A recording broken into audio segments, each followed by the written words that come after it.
Kuveyt'in Safa fondu Чүй облысының октябрь айылына социалдық шарча құрып берген екен, жарқыраған. Соны шарча құрып беріптір. Бұл жерде азыр 150 үй бүлө жашайды екен.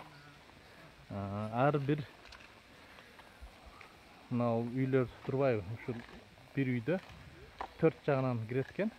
Шонда 4 үй бүлө бір үйде тұрады екен. Ондай жарқыраған үйлер бардығы шарты менен, ішінде санузел бар дейді. Мечіті бар екен. Бұрчына ушул социалдық шарчанын içinde тигүү цехин салып берген дейт. Ошол тигүү цехинде ушул жердеги келиндер, кыздар иштейт экен. Анан бул жерде жашагандар жетим жесирлер, үй бүлөлөрү толук эмес. Жетим үй бүлөлөр толук, жетимдер ошондой эле майып үй бүлөлөр, ошолорго ушул үйлөр бекер берилиптир. Мындай балдар ойноп, өзүнчө эле бир шаарча болуп калыптыр. Бул жерде андан сырткары ушул ар бир жашоочунун, ар бир үй бүлөнүн Аравияда спонсору бар экен. Ошо кайрымдуулук кылган адамдар айына балдардын санына жараша пособие салып турушат экен.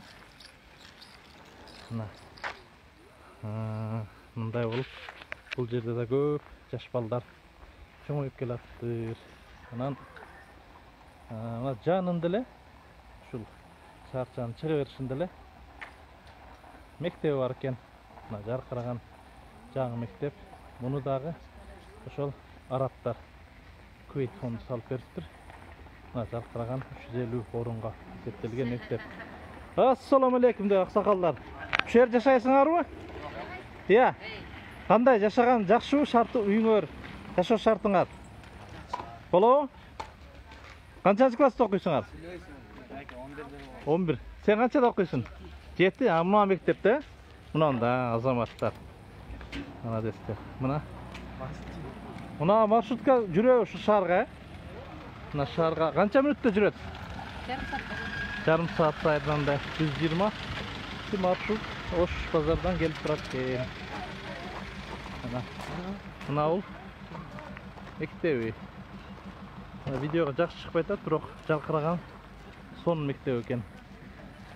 Мына Кувейт Аукаф коомдук уюмунун эне жана баланы коргоого багытталган социалдык шаарчасы дейт. Ушул шаарчаны куруп бергендерге Алла ыраазы болсун.